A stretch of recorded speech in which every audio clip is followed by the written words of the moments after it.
Alrighty, you guys. So today I am so excited to do a solo episode breaking down, I'm going to call this like a 3-ingredient secret sauce on how to obviously have better conversations. But what I've noticed that implementing this translates into is this will not only help you find better results at work, it'll also just help you with whether you want to have stronger relationships, meet new best friends, meet new partners. This is the secret sauce that honestly I'm really surprised that more experts are not talking about. And this is a secret sauce, like I said, comprised of 3 things. Now, when I learned about these 3 things, I'm gonna be honest, a part of me was kind of like, duh, these sound like very obvious 3 things. But what I'm about to tell you guys about why this set of 3 things work so well together, it's really interesting because it makes sense why sometimes we walk away from different conversations being like, I like Ted. Ted's good people, right? Sometimes you just have those conversations with people who click with you. And sometimes it's not a matter of, I used to think like it was just chemistry. Like you either vibe with people or you don't.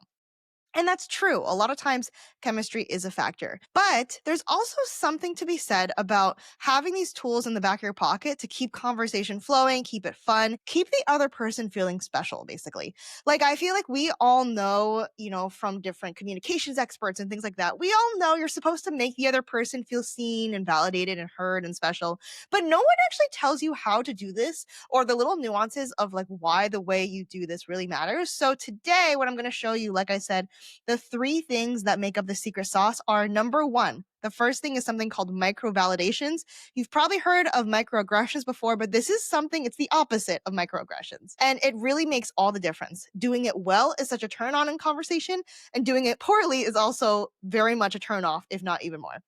The second part of that secret sauce is compliments. Not only how to give an insanely good compliment, one that like keeps the person glowing as they walk away from you, but then also how to receive the compliment yourself if you're someone who really like clams up and gets awkward whenever someone compliments you. And the third part of the secret sauce that I'm going to go into and how to combine this all together is acknowledgements. So let's get into it. The first thing that I talked about was something called microvalidations, which you might not have heard before. I've definitely heard of microaggressions, but this is my first time learning about the validations part of it. And I heard someone describe microvalidations as emotional punctuation marks in conversation, which I thought was so genius. This is such a good way to describe it. It's basically the little things that you probably don't even notice that you're doing, but they add a lot of nuance to what you're saying. So let's get into it. First, there's nonverbal and then there's verbal microvalidations. Let's go into the verbal ones. The verbal ones are easy to think about. So verbal microvalidation is saying something like, I never thought about it that way. Or saying something like, thank you for sharing that with me, saying something like, I see why you feel that way. It's basically something that adds, like I said, a little bit more emotion and color to what you're saying. Just like how whenever you're texting someone, there's a difference between texting someone a sentence and then a period, right? Like usually for my millennial brain, I'm like, that means I'm in trouble. Versus my natural baseline is sending 2 exclamation marks at the end of a sentence, right? Like that is just how most of us millennials function and express our emotion. And so micro validations are the exact same type of thing. They're just little like sprinklings of things that you add into conversation that totally change the nuance and the tone of what you're saying. Let's say you're disagreeing with someone, right? Like let's say I'm disagreeing with a patient at work. You could just right off the bat, let's say they say something to you, you could just say, I don't agree with that, right? Usually that comes off across as a little bit confrontational. It comes across as a little bit abrasive and like cold. I feel like, you know what it is? Cold people, they really do not microvalidate at all. Versus warmth and confidence and charisma. Those types of people love to microvalidate you. So one way to come across as more confident, charismatic, all of that, rather than saying, I don't agree with that right away, you can say something like, I see why you feel that way. Or you can add something like, I never thought about it that way. Don't get me wrong, still follow up with the I don't agree with you, but do you see how it hits so much more different when you say something like, I never thought about it that way.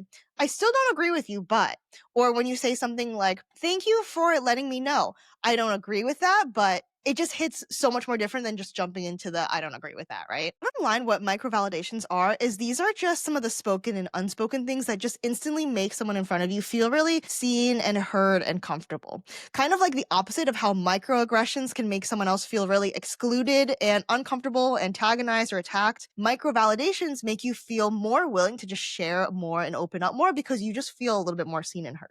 Another way to do this microvalidation is rather than, let's say, someone tells you something at work, instead of your instinct, which is to say, well, why didn't you try this instead? What you could do is add a microvalidation in there first and say something like, that sounds really stressful. have you thought about this? Or like, wow, that sounds really tough. I totally get where you're coming from. Have you tried this instead? That can you see how like that comes across so much more different than just immediately jumping into problem solving, just jumping into criticism. It's basically kind of like a social and emotional like lubricant before you're about to say the thing that could possibly trigger someone or cause confrontation. By all means, I'm not saying don't have confrontation. I'm just saying that by adding this little sprinkling of like social lubricant, it just helps your message be heard so much more. Because if you just jump into the why didn't you try this, or if you just jump into the I don't agree with it, the other person's not even going to listen to you. They're not even going to give what you're saying a chance. So the best way to make sure that they actually hear what you're saying is to add in that sprinkling of the microvalidation first. That way they know that at least you're listening, you hear them, and you see what they're saying, even if you don't agree or would do something different. So the really interesting thing about microvalidations is that this is actually the first thing to go whenever you're in a rush or you're hurried or there's tension. Like if you think back to all the times where you've been in a rush at work, let's say you're rushing into a patient's room, sometimes it's really hard because it almost feels like you have to skip the niceties, like the hey, how are the kids or whatever. And just like that, sometimes you forget to add these little micro validations of like, I hear you, I totally get why you feel that way. Like I never thought about it that way. You just jump into the okay, yeah, you need a filling, you need a crown. Okay, bye. And then imagine how that makes them feel. Like it's just so much more powerful if you just take the 2 seconds, that's all it takes, just to add a sprinkling of that micro validation. The nice thing about micro validations is that it also buys you time during a tense moment. Because a lot of times what happens is when we have these tense moments or tense conversations with someone, they just get ratcheted up so quickly. It's like you say something, they say something, and then before you know it, you're just kind of like quickly attacking each other rather than actually listening. So when you say micro validations, it actually also buys you time and the other person time just to kind of think and slow down and like process what is actually being said rather than filling in the blanks with worst case on both sides. The cool thing about micro validations is that they're actually kind of like this invisible glue that holds a whole sentence together. Like I said, how it's like the punctuation marks of each sentence, it's like the thing that keeps things flowing. Another easy, fun, and very like approachable way to do a micro validation is something called callbacks. Comedians do this all the time. So let's say you talk about something earlier in the conversation, something casual with a patient or with a friend. A callback is really nice because it instantly makes someone feel like you were listening. Like if you were making a joke with the patient in the beginning, to swing it all around at the end, it just shows that you paid attention the whole time and you were engaged. So let's think of a good callback recently. Let's say so okay, this is a classic callback that I do all the time with patients. I usually start out asking them about, like, their family and whatnot. Usually, patients tell me about their children, how they're busy in camp, summer, things like that. Later on in the conversation, a lot of my patients are clenching and grinding their teeth, so I'll try to add a callback, something funny, being like, "Yeah, like, I see that there's a lot of tension maybe in your jaws, a lot of stress, clenching and grinding. I don't blame you because between all the summer camps you're lugging these kids to, I'd say usually stress and clenching and grinding comes hand in hand with summer camp drop off, like something to that effect, right? That usually gets a chuckle and it also just it adds a little oomph to the conversation because it's almost like an inside joke between you and the other person. And the more little inside jokes that you can sprinkle in, the more powerful your connection with that person. So last thing on microvalidations, I mentioned how there's verbal and there's also nonverbal microvalidations. So just a nonverbal microvalidation, don't overthink it. It's just really showing that you are listening to someone. So these are simple things like while they're talking to you, you have to maintain that eye contact, not anything too creepy, but just maintain it enough so that they can tell that you're really paying attention to what you have to say. I also, like nodding your head along with them, leaning in, not seeming too closed off with your body language. So for example, being closed off with body language is when you cross your arms, when you're pointing your body away from them, when you're clearly like not looking and registering as to what they're saying. So instead, just focus on those little things that show, like, I'm here, I'm listening to you, and I'm considering what you have to say. That's the first part of the secret sauce. The second part, like I said, is giving and receiving a good compliment. So compliments are really powerful because they've done studies, and people who give really good compliments seem automatically so much more confident, charismatic, successful. And it's interesting, people who give bad compliments instantly seem very manipulative and fake. And it's kind of interesting how just as much of a turn on as it can be, it's actually equally, if not more of a turn off if you are bad at giving compliments, which is kind of funny because you probably think like, oh, like people should love to hear a compliment. Like, how could you possibly give a bad compliment? Trust me, there are ways to give a bad compliment. And it's funny though, because once you realize what makes a good compliment, you can't like stop unseeing it and you just become so much better at it. So I'll tell you what I mean. First off, another really fun like fact that I learned in this whole research process is that everyone pretty much underestimates how good their compliment is going to make someone else feel. And we also way overestimate how weird and uncomfy it's going to make someone else feel. Like we always feel like we're going to burden the other person. Like let's say you're out and you see a girl with really cute nails. You're like, "Oh my gosh, those nails are fabulous." But I don't want to tell her because like that'd be weird, that'd be awkward. Imagine me going up and she's just going to like brush it off and be like, "Okay, thanks, you creep." Those are all the thoughts, at least running in my head, but these are all the thoughts that we all have in our head. When in reality, you commenting on that girl's nails is probably going to make her day, honestly. And you want to know why? Because a good compliment can make someone feel so special. Like the effects of not only hearing a good compliment about yourself, but then also giving a good compliment to someone else, it leaves both of you with this like aura and this glow for even longer after than you would anticipate, longer than just the time it takes for you to say the compliment. So let's go into like the science of what makes a good compliment versus a bad compliment. So compliments that are really good have a couple of things. One, they're really specific. Instead of saying something like, "Oh, like nice outfit," you say something that really took choice and thought into it specifically. Instead of "I like the outfit," it's "Wow, like that color shirt is so your color. Like that color looks really good on you." Instead of like, "Oh, like I like your shoes," it's like, "I've been looking for those shoes everywhere. Where did you find those shoes?" It's a very specific type of compliment that makes sense as to why it's relevant to them. Another really important part of a compliment is the impact that it has on that person. Instead of saying something like "good job on this project," saying something like, "Wow, like you are always such a pleasure to work with. Like thank you for being such a pleasure to work with." And that's because a lot of times people try really hard to be a pleasure to work with, but they don't really get the recognition for it and they don't really see like how much it actually impacts everyone. So if you can show someone how much they've impacted those around them, that means so much more than just like "good job on this project," right? Like how did you do a good job? That also ties in the being specific. And then the lastly, being really timely about your compliment. This is more helpful in terms of like work. Like if you are working with like an assistant or someone else and they just did a really good job on something, strike while the iron is hot. Like do it while the behavior is fresh because it just reinforces that behavior so much more. And they're just like, wow, like it's in the moment. They see how quick and easy it is. And they just appreciate being seen and validated so much more for doing that little thing. So now let's go into how to receive a compliment. And one thing I want to say before I go into the how, I have a story for this that's like kind of reflective of why it's so important. So the other day, I felt really bad because I had to keep one patient waiting in the waiting room because I was running behind. And so to make it up to him, I was like kind of excited to give him this like Starbucks gift card or this Dunkin' gift card. I was like, okay, cool. Like this will make him feel better, whatever. He did not care at all about being late. But because of that, that's why I was extra excited to give it. Cause I was like, oh my God, he's like totally not expecting it. Like I know he's not that upset about it, but like that's why it'll be even better for me to give him this gift card. I gave him the gift card. I'm like, "Hey, like I'm so sorry for the wait. Like here you go. This is for your troubles. Like I really appreciate you waiting and your time is valuable." He just like looked up at me and was like, "No, just like give it to someone else. Like take it back." In all honesty, this could just be me being oversensitive, but like it kind of hurt my feelings a little because like I was so excited to give it to him. I was so excited to see him. Like I've given gift cards to so many patients and for the most part, like 99.99999% of them, they're like, "Thank you so much. You did not have to do this. Oh, I'm so excited to like treat myself after." Like they at least say like "thank you" and they take it, right? And so what I've learned, something that I learned at work from my boss was like something to the effect of like when you give someone a gift or a compliment, to not receive it graciously is kind of like a slap in the face. It actually is, it can be disrespectful. It just feels honestly not that great because for you, the giver, you are part of why you're giving it, if not all of why you're giving it, is because you want that thing to be received well. You want that person to feel happier and better for it. And so when they're not, when they're immediately like, "Oh, just like give it to someone else, like I don't want it," it's basically saying like, "I don't care," and like I don't, it's just, it feels like a slap in the face. That's really all I can say. And so compliments are the exact same way. If someone's giving you a compliment, of course, it can feel kind of awkward and you kind of want to shirk it away and be like, "Oh, no, no, it wasn't a big deal," or like everyone does this, or like whatever. It's very dismissive, I guess, is a good way to describe it. And so, one good way to actually receive a compliment graciously is really like, first, it's so simple, but just say thank you and genuinely, hopefully, you'll genuinely mean it. Just like, look them in the eye, say thank you so much.